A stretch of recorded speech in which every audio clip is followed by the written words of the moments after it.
Welcome to your $1,200 stimulus check update and second stimulus check update on Monday, July 13th.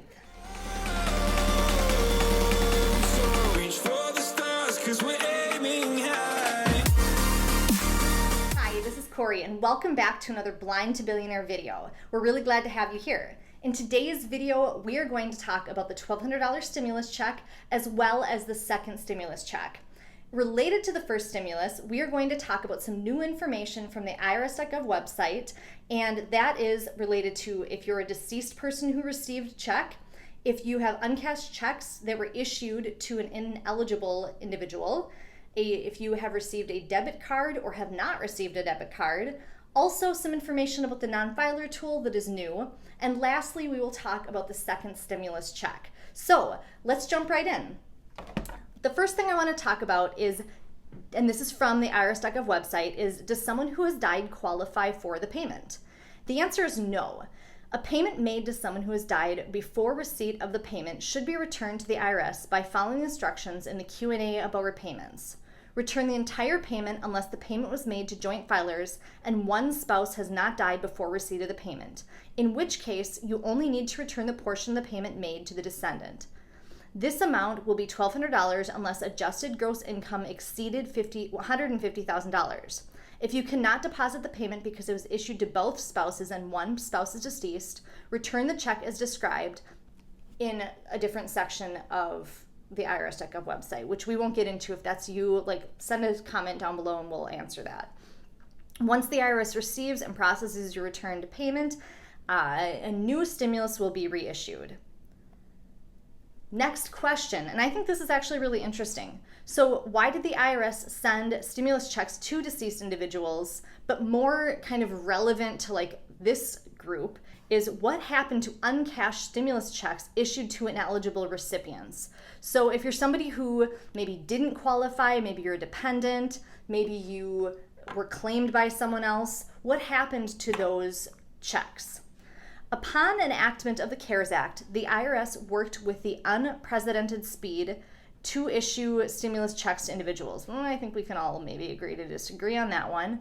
The IRS initially implemented the legislation consistent with processes and requirements used with the 2008 stimulus payments, which resulted in stimulus checks being issued to certain deceased individuals. After further review, it was determined that those who died before receipt of the stimulus check should not have received the advance payment, also known as a stimulus. As a result, the IRS and the Bureau of Fiscal Services took action to prevent further payments to deceased individuals. The cancellation of uncashed checks is part of this process. The Bureau has canceled outstanding stimulus checks issued to recipients who may not be eligible, and the Treasury is encouraging financial institutions and other check cashing entities to determine the status of the checks by using the Treasury verification tools. A stimulus check made to someone who died before receipt of the stimulus should be returned to the IRS by following the instructions, again, that we could talk about, but we don't need to. So basically what they're saying is that if you received a check and you're not supposed to, you're supposed to return it. That would be the ethical thing to do. That's the legal thing to do.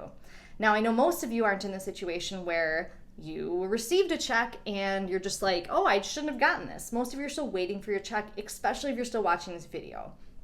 So the next thing that I think is really relevant to people with SSI, SSDI, Social Security, if you don't have a bank account, these are one of the common places that you can get your stimulus is through this debit card for your stimulus.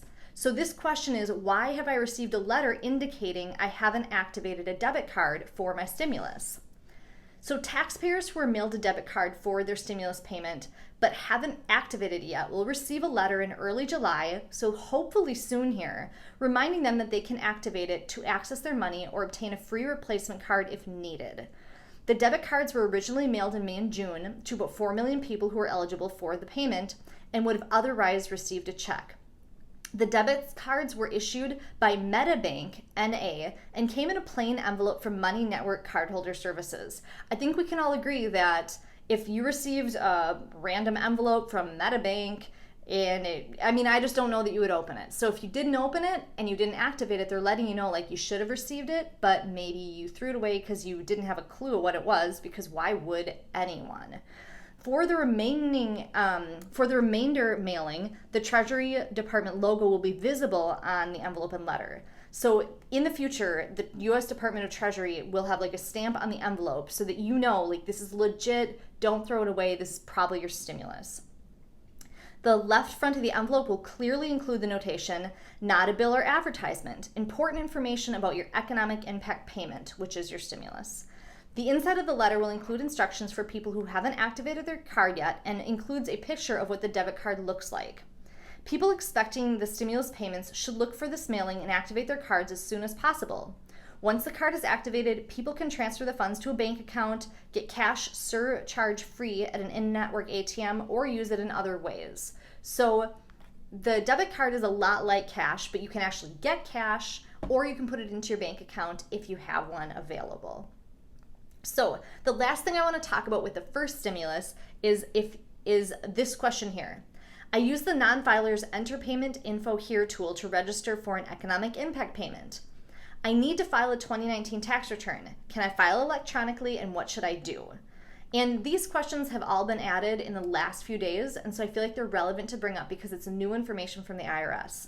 The Economic Impact Payment Non-Filers tool was not intended for use by taxpayers who also needed to file a tax return for the IRS for a tax year 2019. Now, if you're somebody who doesn't need to file taxes, this isn't really for you, but if you're somebody who should have filed taxes or didn't realize you need to, but you actually do, this is kind of what this is about. If you use the non-filer tool to register for an economic impact payment, you can not now file your tax return electronically. You must complete and print a paper 2019 Form 1040 or 1040 SR tax return, write amended IEP return at the top, and mail it to the IRS. If you owe tax, you should pay it in full by July 15th due date. Interest will be charged after July 15th on the amounts that are not paid by the IRS, or not paid by July 15th. And the last thing I want to talk about, and I think this is really helpful too, is if you have questions about your stimulus check, about your electronic impact payment, this is from the SSA.gov website, and this is for people with SSI, SSDI, Social Security. If you don't have those things, real retirement benefits, all of these, what should you do if you have questions? You can find answers to most of your stimulus-related questions at the IRS's Economic Payment Information Center webpage, which is where we just were. We also provide information about EIPs that may be helpful to Social Security beneficiaries and Supplemental Security income recipients on our page, the Economic Impact Payment paid by the CARES Act. If you do not see the answer to your questions, you can call the IRS's Services EIP hotline at 1-800-919-9835. The Social Security Administration cannot answer your stimulus questions about your specific situation, but the IRS can. We will put that information down below. So the last thing I want to talk about is the second stimulus check. That's kind of what you've been waiting for, but here's the situation. There's a lot of speculation right now on who's going to qualify, what is it going to be, and when is it going to come. So here's what we do know. We know that the Senate is still on vacation and that they will be returning later this month. So we won't know any facts about what's actually for sure going to happen for about a week or so. So at this point, there's just speculation. Speculation, I will say, includes information on possibly having increased SNAP benefits, which would be really nice. Possibly having payments for people who make less than $40,000 a year. So maybe the qualification, so like last stimulus, people had to make more money and then there was a decline in how much you received. This time, you maybe have to qualify, you need to make even less money. But that means that a lot of people who are on SSI, SSDI, Social Security, you may fall into this under $40,000 a year category and still qualify. It's probably somewhat likely. So you would still qualify. We don't know how much, we don't know when, but what we do know is that it won't be in the next week that we'll get facts. So hopefully the checks will come out soon, but we do not have facts yet. So thank you so much for being here. We really appreciate your time and we hope that you have a great day. So happy Monday and we will see you next time. Thank you. You can't wait to see me now, 'cause lately you've been feeling down. You can't wait to see me now, 'cause lately you